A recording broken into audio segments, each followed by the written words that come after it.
Meus irmãos, vamos agora ouvir a palavra de Deus. E o texto para o sermão a ser lido se encontra em Romanos, capítulo 1, versículos de 1 a 7. Mas antes, nós faremos uma leitura do livro do profeta Isaías. Isaías, capítulo 44.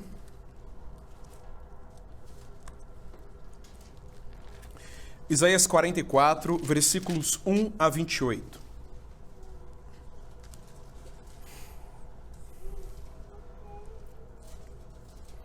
Livro do profeta Isaías, capítulo 44, versículos 1 a 28.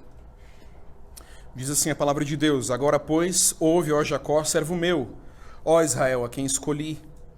Assim diz o Senhor que te criou e te formou desde o ventre e que te ajuda. Não temas, ó Jacó, servo meu, ó amado, a quem escolhi. Porque derramarei água sobre o sedento e torrentes sobre a terra seca. Derramarei o meu espírito sobre a tua posteridade e a minha bênção sobre os teus descendentes. E brotarão como a erva, como salgueiros junto às correntes das águas. Um dirá: Eu sou do Senhor. Outro se chamará do nome de Jacó. O outro ainda escreverá na própria mão: Eu sou do Senhor. E por sobrenome tomará o nome de Israel. Assim diz o Senhor, Rei de Israel, seu Redentor, o Senhor dos exércitos. Eu sou o primeiro e eu sou o último, e além de mim não há Deus. Quem há como eu, feito predições desde que estabeleci o mais antigo povo, que o declare e o exponha perante mim, que esse anuncie as coisas futuras, as coisas que hão de vir. Não vos assombreis, nem temais. Acaso desde aquele tempo não vou-lo fiz ouvir, não vou-lo anunciei? Vós sois as minhas testemunhas. Há outro Deus além de mim? Não há outra rocha que eu conheça. Todos os artífices de imagens e esculturas são nada, e as suas coisas preferidas são de nenhum préstimo. Eles mesmos são testemunhas de que elas nada veem, nem entendem, para que eles sejam confundidos. Quem formaria um Deus ou fundiria uma imagem de escultura que é de nenhum préstimo? Eis que todos os seus seguidores ficariam confundidos, pois os mesmos artífices não passam de homens. Ajuntem-se todos e se apresentem. Espantem-se e sejam a uma envergonhados. O ferreiro faz o machado, trabalha nas brasas, forma um ídolo a martelo e forja-o com a força do seu braço. Ele tem fome e a sua força falta. Não bebe água e desfalece. O artífice em madeira estende cordel e com um lápis esboça uma imagem. Alisa-a com a plaina, marca com compasso e faz a semelhança e beleza de um homem que possa morar em uma casa. Um homem corta para si cedros, toma um cipreste ou um carvalho, fazendo escolha entre as árvores do bosque. Planta um pinheiro e a chuva o faz crescer. Tais árvores servem ao homem para queimar. Com parte de sua madeira se aquenta e coze o pão. E também faz um deus e se prostra diante dele, esculpe uma imagem e se ajoelha diante dela. Metade queima no fogo e com ela coze a carne para comer, assa e farta-se. Também se aquenta e diz: já me aquento, contemplo a luz. Então do resto faz um deus, uma imagem de escultura. Ajoelha-se diante dela, prostra-se e lhe dirige a sua oração dizendo: Livra-me, porque tu és o meu Deus. Nada sabem, nem entendem. Porque se lhes grudaram os olhos para que não vejam, o seu coração já não pode entender. Nenhum deles cai em si. Já não há conhecimento nem compreensão para dizer: metade queimei e cozi pão sobre as suas brasas, assei sobre elas carne e a comi. E faria eu do resto uma abominação?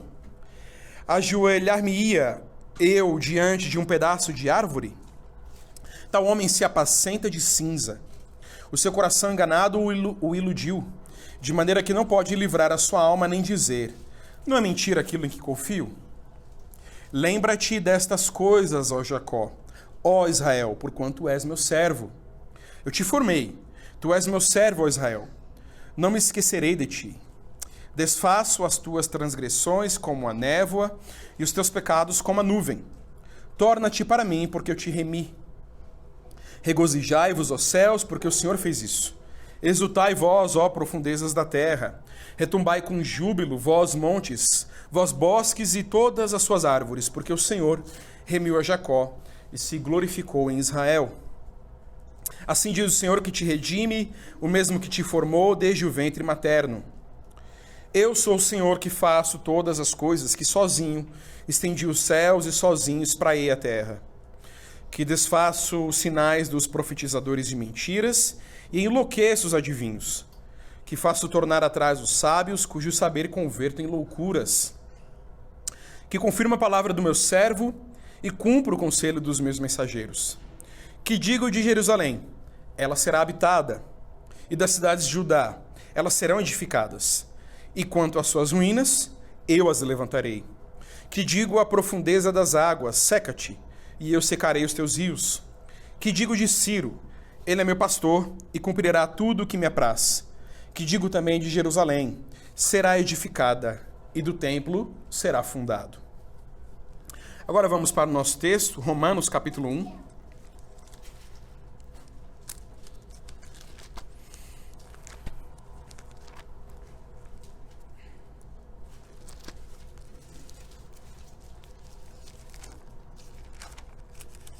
Romanos capítulo 1, versículos de 1 a 7.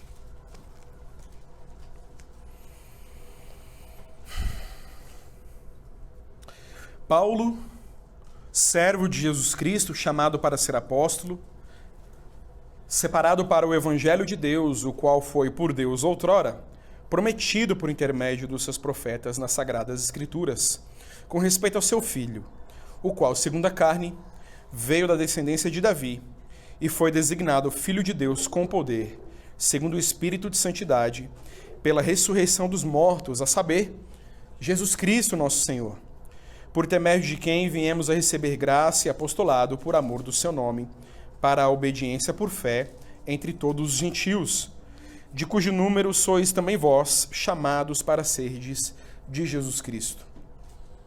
A todos os amados de Deus que estáis em Roma, chamados para serdes santos, graça a vós outros e paz da parte de Deus, nosso Pai, e do Senhor Jesus Cristo. Vamos orar, meus irmãos. Senhor Deus, rogamos agora a Tua bênção sobre nós e pedimos para que o Senhor nos abençoe fielmente de acordo com a Tua palavra. O Senhor cumpra a Tua promessa de abençoar a proclamação fiel dela e o Teu Espírito nos auxilie em tudo. Isso é o que pedimos em nome de Jesus. Amém. Amém.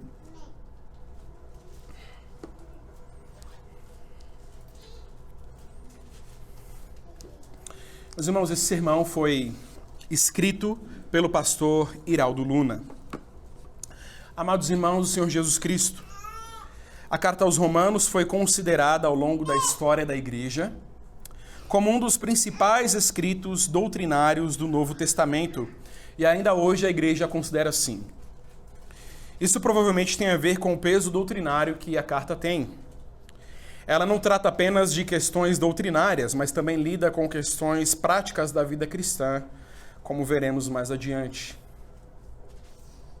Mas o fato é que o apóstolo Paulo dá um peso muito grande em doutrinas especiais do Evangelho, e doutrinas essenciais do Evangelho, principalmente naquilo que pode trazer mais unidade à igreja. É notório que a carta tem um foco doutrinário nos fundamentos do Evangelho. Temas como o pecado da raça humana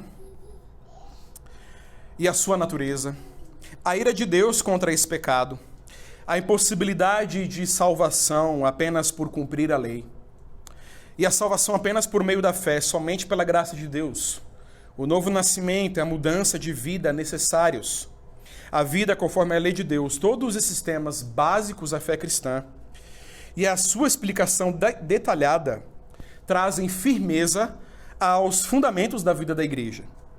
E é isso que parece ser o propósito da carta de Paulo aos Romanos.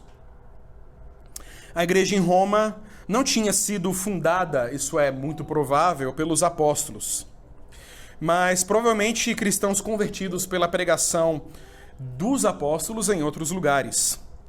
Na igreja em Roma parece ter havido problemas em relação entre judeus e gentios. Roma representava nesse tempo um centro político, social e econômico muito importante para o mundo. Sendo assim, o cristianismo em Roma poderia ser um centro da propagação do evangelho mundial. Todas essas questões podem ter levado o apóstolo Paulo a apresentar o evangelho em termos tão básicos. A igreja será forte e permanecerá uma coluna e baluarte da verdade a partir da correta compreensão do evangelho e dos seus fundamentos. Esse texto, portanto, nos apresenta 4 verdades fundamentais sobre o evangelho. A primeira delas é: o evangelho é de Deus, de acordo com o versículo 1. A segunda verdade fundamental é: o evangelho é o cumprimento da promessa, versículo 2. A terceira verdade: o evangelho é com respeito ao Filho de Deus, versículos 3 e 4. A quarta: o evangelho é para a obediência, versículos de 5 a 7. Portanto, vamos à primeira parte do nosso texto. O evangelho é de Deus, a primeira das 4 verdades fundamentais. Isso é o que afirma o apóstolo no primeiro verso. Vamos ler. Paulo, servo de Jesus Cristo, chamado para ser apóstolo, separado para o evangelho de Deus. Essas palavras podem não ter tanto impacto para nós hoje, mas para aqueles que viviam em Roma nesse tempo em que o apóstolo escreveu, elas tinham, possivelmente, um impacto muito mais amplo. O termo evangelho não foi usado somente nos escritos bíblicos. Historiadores contam que César Augusto, imperador romano, durante os primeiros anos da vida do Senhor, se autoproclamava Filho Divino e Salvador. Com isso anunciou que em Roma e de Roma é que vinham as boas novas. É de Roma que se obtinha o evangelho, segundo César Augusto. Pois para ele Roma é que estabelecia a paz na terra. Por isso, no primeiro século, os romanos ouviam que as boas novas, os romanos ouviam que o evangelho era a partir de Roma, vinha de Roma. Mas o contraste aqui é notório. Deus inspirou o apóstolo Paulo para escrever a sua igreja em Roma, dizendo que o evangelho não é de Roma, mas o evangelho é de Deus. Ele não vem de imperadores, não vem de generais. Ele vem de Deus. Deus é quem tem as boas novas para a humanidade. Foi de Deus que partiu a mensagem de salvação e de esperança aos perdidos. Há outro contraste ainda. O apóstolo começa dizendo que ele é servo de Cristo. Deve nos chamar a atenção como esse termo está descrito aqui. Nos tempos do Novo Testamento, havia 2 tipos de servo. Havia aquele que era alguém simplesmente que se colocava a serviço de alguém, ajudando em uma tarefa específica. Esse tipo de servo era chamado também de diácono. Não no sentido do ofício bíblico, mas no sentido simples da palavra diácono, que quer dizer apenas servo, aquele que serve. Havia, porém, um outro tipo de servo. Esse, na língua original, é chamado de doulos. Este era diferente do diácono que apenas estava servindo alguém. O doulos pertencia, este segundo tipo de servo, pertencia a alguém. Ele era um escravo.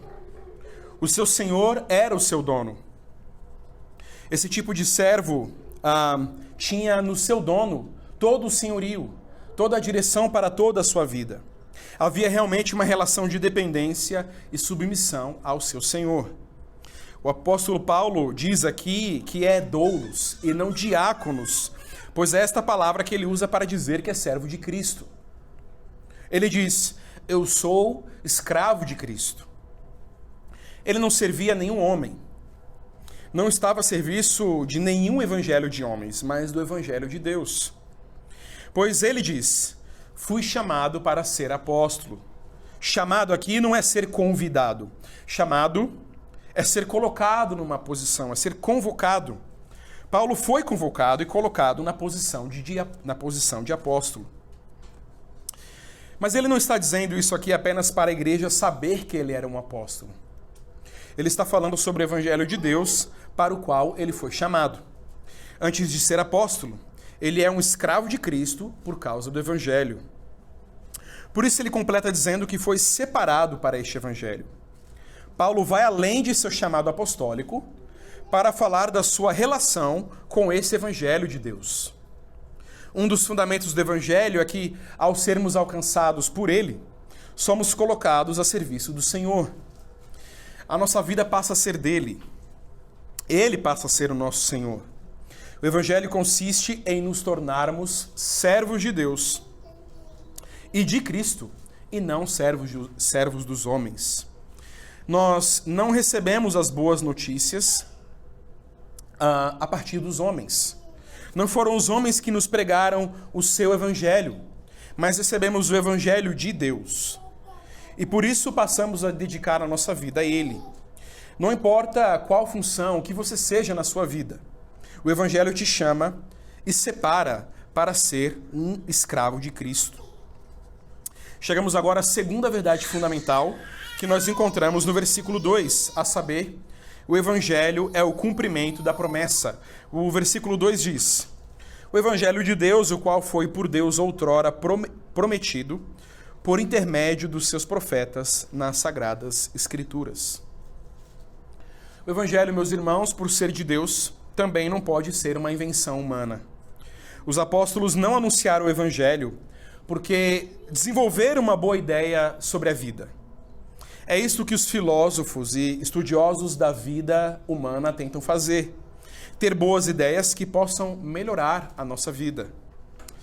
Isso, porém, não é o Evangelho. Nem mesmo os apóstolos criaram o Evangelho. Os apóstolos, assim como foi o próprio Senhor Jesus Cristo, foram acusados pelos judeus de que estavam trazendo um novo ensino, uma nova doutrina, inclusive contra tudo aquilo que Moisés já havia ensinado. Mas não é assim. O Evangelho, por outro lado, é o cumprimento do que os antigos homens de Deus já haviam falado por intermédio das suas profecias e que nós lemos nas Escrituras. O Evangelho é o cumprimento das antigas Sagradas Escrituras do Antigo Testamento. O Evangelho não havia surgido com o Novo Testamento, não surgiu a partir do Novo Testamento, mas vem como cumprimento das promessas que Deus havia feito muito antes, até mesmo antes de Abraão e antes de Moisés. Deus havia prometido a Adão e Eva que o descendente da mulher pisaria a cabeça da serpente. E todo o Antigo Testamento é construído com base nessa promessa. A lei no Antigo Testamento não era somente uma lei por lei, mas apontava para o cumprimento da promessa. Cada profeta levantado trazia a lembrança da promessa da salvação de Deus. E o Evangelho é o cumprimento das promessas. O que isso nos diz, então? O que nós podemos aprender a partir daí? Duas coisas. A primeira delas é que o Evangelho une toda a Escritura. O Evangelho é o centro da Escritura. Tudo no texto bíblico gira em torno desse Evangelho de Deus. A Escritura é um livro inteiro com um tema só, o Evangelho. A segunda coisa que nós podemos aprender com isso é que o Evangelho lida com uma promessa. O Evangelho é sobre uma promessa. O Evangelho mostra que Deus cumpriu o que prometeu. O Evangelho é a garantia de que podemos confiar em Deus, em tudo aquilo que Ele diz. Podemos confiar na Sua palavra. Milhares de anos se passaram, mas Deus não se esqueceu daquilo que havia prometido. Deus não se esquece das suas promessas.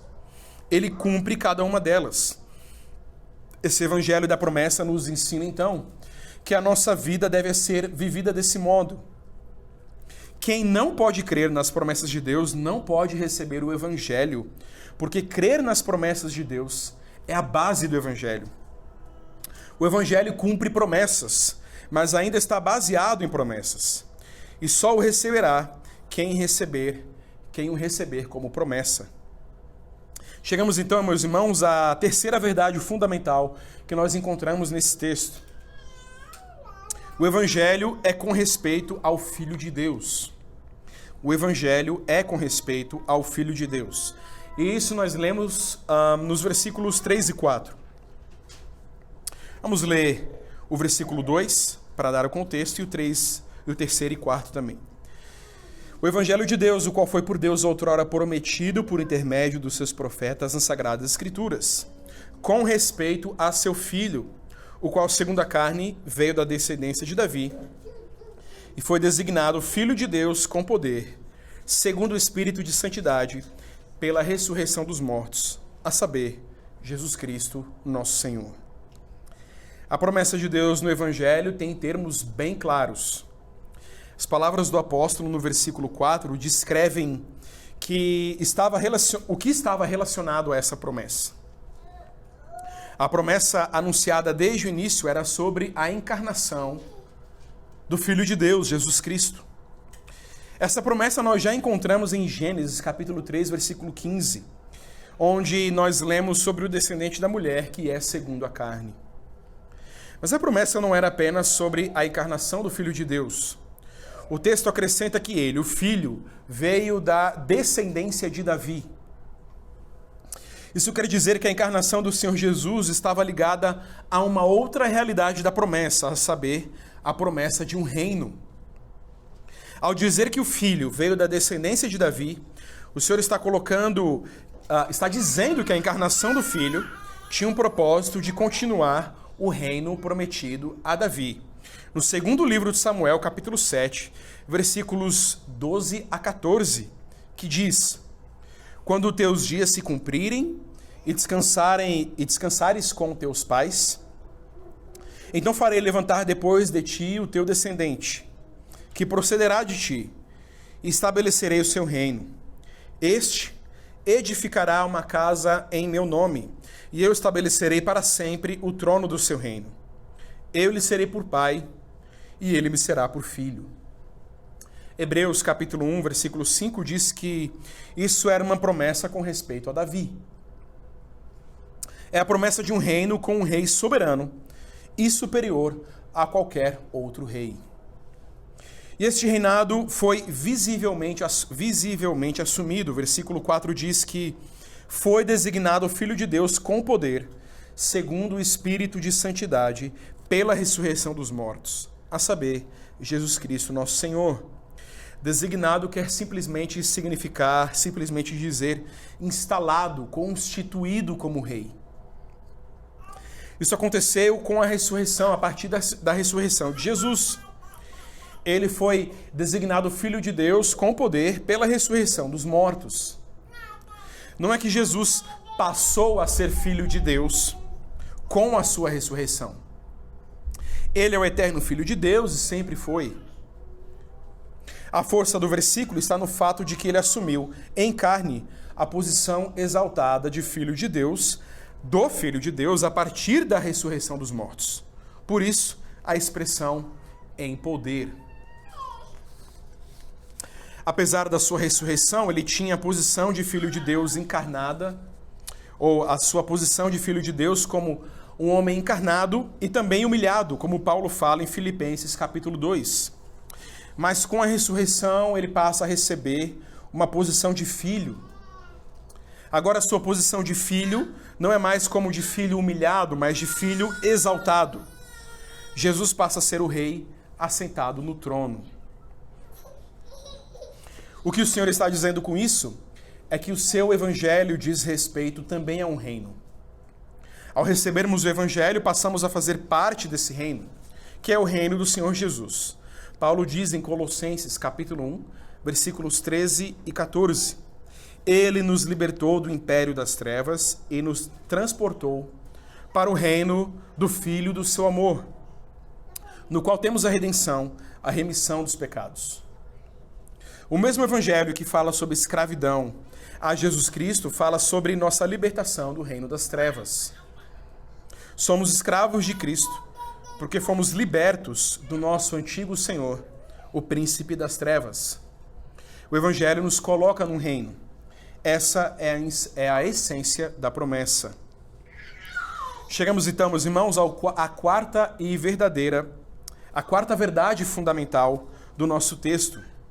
Essa verdade o evangelho é para a obediência.